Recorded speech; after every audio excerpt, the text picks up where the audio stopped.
remember the traditional vape shops where you could go in and you could get customized flavors and all of sort of those types of things. You remember those? Bubblegum vape. Where did they go, right? Angela, great to meet you.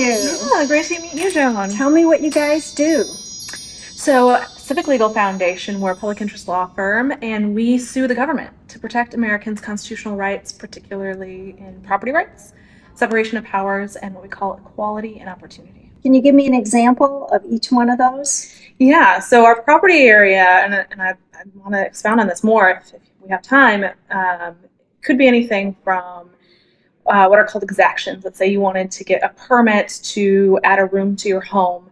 The locality might say, well, in order to get this permit, you have to pay for a sidewalk down the street.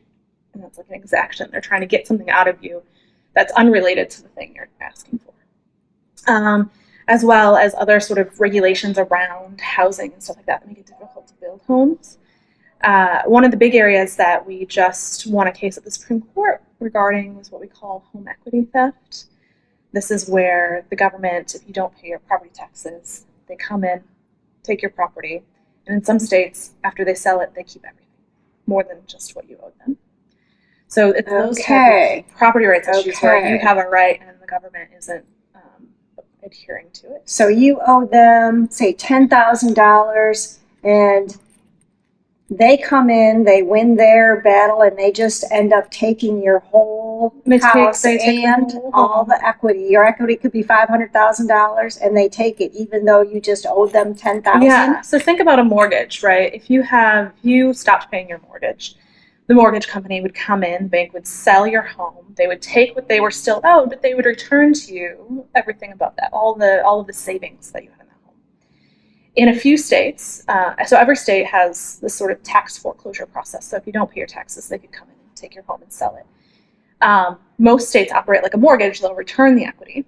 In about 10 states in DC, they will keep everything. So that means they're taking these people's, it's life savings, right? You think about the wealth that people hold in America. Most people just have wealth in their home and not much elsewhere. And so that's retirement, it's inheritance, it's nest eggs, it's safety nets, right? These people are just losing everything. It's the basis of the American dream, the house, the stability. Yeah. Wow.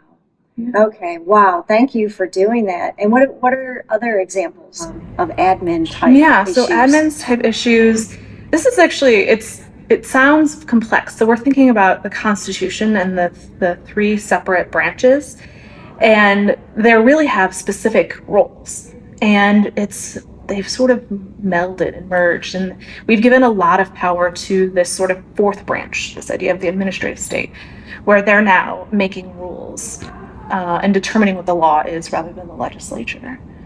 And they're enforcing these rules on property owners. So we just had a case at the Supreme Court that we won called Sackett versus EPA, in which the EPA had decided that this gravel lot was ruled over by the Clean Water Act, that it was a water of the United States. Even though it didn't connect to a water of the United States, it for all intents and purposes was a gravel lot surrounded by other homes.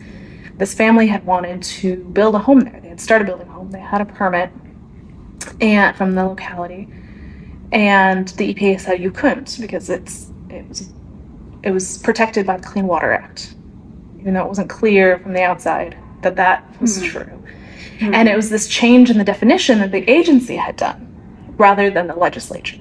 And so it's really about who has the power in our government to do something, and it's usually our elected officials or judges. Wow. And so the EPA, they're pretty much, I've heard a lot of bad things about similar type regulations. Are they kind of the biggest administrative violator group?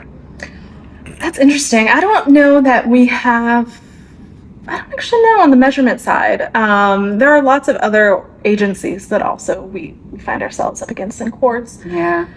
One of this actually might sound crazy, that a lot of these agencies have their own court system. Yeah. So they're also acting as judges, even though they're not part of the judicial branch. Mm-hmm. And so we have cases right now in which we're trying to get people essentially out of these administrative courts before a judicial court.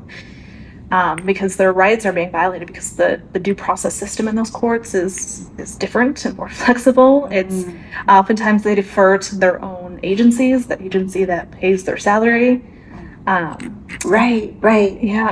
Have you ever sued the FDA? What if somebody's dying of something and they want to try some new drug that might save their life because, they're a goner anyway, and they say no, the FDA says no, we're not going to let you do that.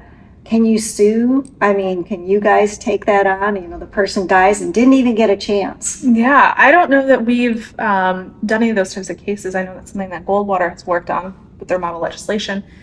But for us, we have sued the FDA, and it was really about how they established a new rule and redefined what the legislature had written.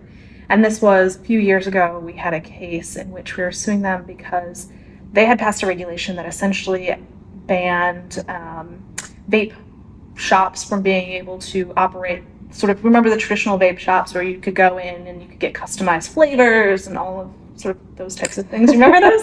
Bubblegum vape. Where did they go, right?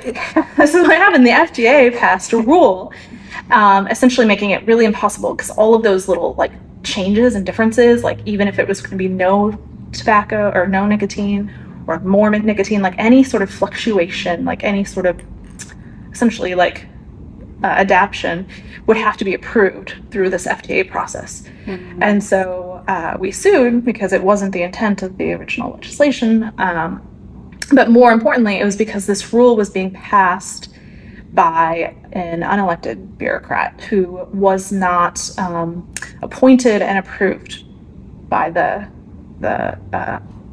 legislature and president. And so one of the areas is about how we do allow the agencies to set rules, right? But they have to be, the people responsible have to be as close to our elected officials as possible, right? So we as an electorate want to be able to say, whose fault is that? How do we get them out of office? Right? Yeah.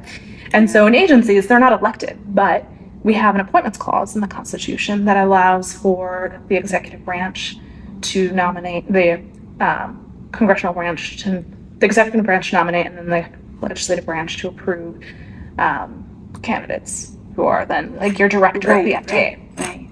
And so this was being signed by some low-level bureaucrat who had been at the FDA for 20 or 30 years, who had no ability essentially to be pushed out through the electorate. Wow. Mm-hmm. I'm not a big fan of vaping. However, I do think that it's saving some people from cancer.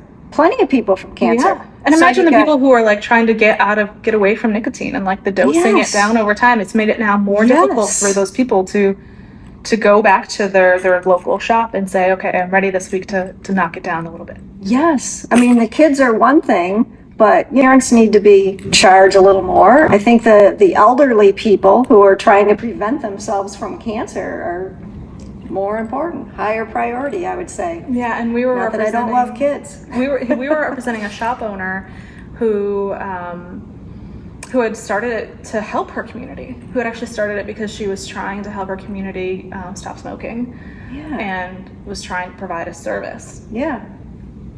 Wow. Yeah. Thank you for what you do. Wow. Thank you so much, there needs to be you guys times 100. And, let's keep going. Wow. There are many, many targets. Yeah. Wow. Well, I can't wait. I'm really going to follow you guys, and I hope the people watching will follow you guys. And do you need donations? What is your scoop? How are you funded? Yeah. So I said we are a public interest law firm, which means we represent all of our clients free of charge because of wonderful donors who provide funds to us. Wow. Yeah, donations for sure. Okay, and what is your website? It is Pacific Legal, so PACIFIC legal.org. Okay, terrific. Thank you.